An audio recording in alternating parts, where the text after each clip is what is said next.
Hey guys, welcome back to my YouTube channel. ಇವತ್ತು ಬಂದ್ಬಿಟ್ಟು ನಾವು ಸಿಂಪಲ್ ಆಗಿರೋ ಚಟ್ನಿ ಮಾಡಿದ್ದೀವಿ. ಇದಂತೂ ತುಂಬಾ ಟೇಸ್ಟಿಯಾಗಿದೆ.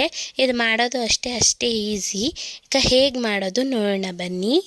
ಮೊದಲಿಗೆ ಇಲ್ಲಿ ನೆನೆಸಿರೋ ಹುಣಸೆಹಣ್ಣನ್ನ ತಗೊಳ್ಳಿ. ಹಾಗೆ 1 ಗಡ್ಡೆ ಬೆಳ್ಳುಳ್ಳಿ, ಹಾಗೆ 3 ಮೆಣಸಿನ್ಕಾಯಿ, ಸ್ವಲ್ಪ ಕೊತ್ತಂಬರಿ ಸೊಪ್ಪು, 1 ಕಪ್ಪು ಕಾಂಗ್ರೆಸ್ ಕಡಲೆ ಬೀಜ, 1 ಕಪ್ ಹುರ್ಗಡ್ಡೆ, ಅರ್ಧ ಟೇಬಲ್ ಸ್ಪೂನ್ ಜೀರಿಗೆ.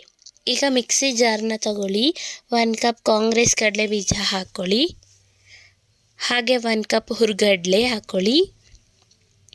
ಖಾರಕ್ಕೆ 3 ಮೆಣಸಿನ್ಕಾಯಿ ಹಾಕ್ಕೊಳ್ಳಿ. ನಿಮ್ಗೆ ಇನ್ನೂ ಜಾಸ್ತಿ ಬೇಕಂದರೆ ಹಾಕ್ಕೊಬೋದು. ಹಾಗೆ 1 ಗಡ್ಡೆ ಬೆಳ್ಳುಳ್ಳಿನ ಹಾಕ್ಕೊಳ್ಳಿ.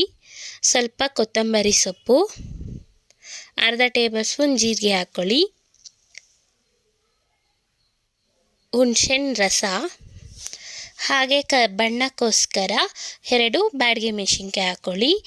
ಈಗ ನೀರು ಪ್ರಮಾಣ ನೋಡಿಕೊಂಡು ಹಾಕ್ಕೊಂಡು ಚೆನ್ನಾಗಿ ಪೇಸ್ಟ್ ಮಾಡ್ಕೊಳ್ಳಿ. ಈಗ ಒಂದು ಪ್ಯಾನ್ ಇಟ್ಟು ಅದಕ್ಕೆ 2 ಟೇಬಲ್ ಸ್ಪೂನ್ ಆಯಿಲ್ ಹಾಕ್ಕೊಳ್ಳಿ.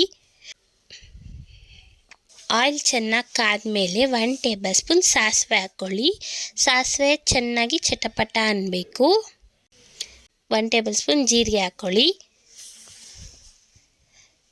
ಈಗ 15ರಿಂದ 16 ಬೇವಿನ ಸೊಪ್ಪು ಹಾಕ್ಕೊಳ್ಳಿ. ಚೆನ್ನಾಗಿ ಫ್ರೈ ಮಾಡಿಕೊಂಡು ಇದಕ್ಕೆ 2ರಿಂದ 3 ಬ್ಯಾಡಗಿ ಮೆಣಸಿನ್ಕಾಯಿ ಹಾಕ್ಕೊಂಡು ಚೆನ್ನಾಗಿ ಫ್ರೈ ಮಾಡ್ಕೊಳ್ಳಿ. ಈಗ ರುಬ್ಬಿಟ್ಕೊಂಡಿರೋಂಥ ಚಟ್ನಿಗೆ ಒಗ್ಗರಣೆನ ಹಾಕ್ಕೊಳ್ಳಿ.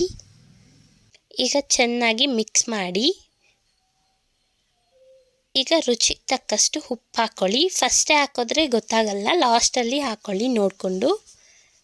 ಈಗ ಸರ್ವ್ ಮಾಡ್ಕೊಳ್ಳಿ.